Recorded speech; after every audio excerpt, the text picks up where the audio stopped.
सुनहरे आभूषण और जादुई वन का रहस्य। बहुत समय पहले की बात, एक छोटे से गांव में एक सुंदर सी लड़की राधा रहती थी। वो बहुत ही मेहनती और दयालु थी, लेकिन उसके पास कुछ भी नहीं था सिवाय एक पुरानी सी झोली में कुछ कपड़े और एक छोटी सी मोती की बालियां।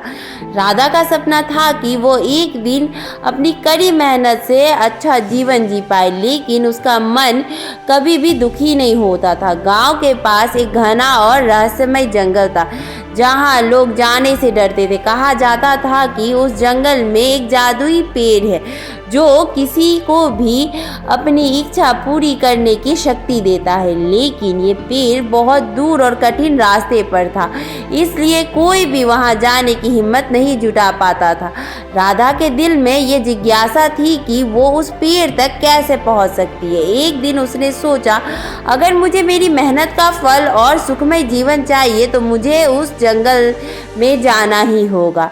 राधा ने निश्चय किया और जंगल की ओर चल पड़ी। रास्ते में उसे कई खतरनाक जानवर मिले, लेकिन वो डर के बजाय साहस से काम लेती रही। धीरे धीरे वो पेड़ के पास पहुंची। पेड़ के पास पहुंचते ही उसने देखा कि पेड़ के नीचे एक सुंदर सी चमत्कारी झील थी, जिसका पानी बिल्कुल सोने की तरह चमक रहा था। पेड़ ने राधा से कहा, प्रिय लड़की, तुमने अपने साहस और सामर्थ्य से यहाँ तक पहुँचने का सफर तय किया है। मैं तुम्हारी इच्छाओं को पूरा करूंगा।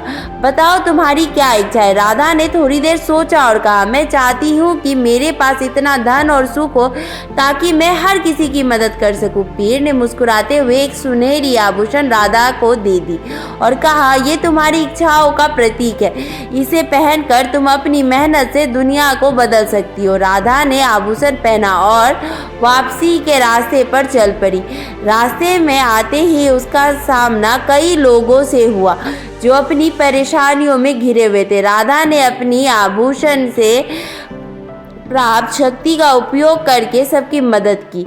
उसके पास अब न केवल धन था, बल्कि वो खुशहाली और शांति का प्रतीक बन चुकी थी। गांव में लौटते ही राधा ने अपनी सारी संपत्ति गांव वालों के साथ बांट दी और साथ ही उन्हें ये भी बताया कि सच्ची खुशियों का राज दूसरों की मदद करने में है।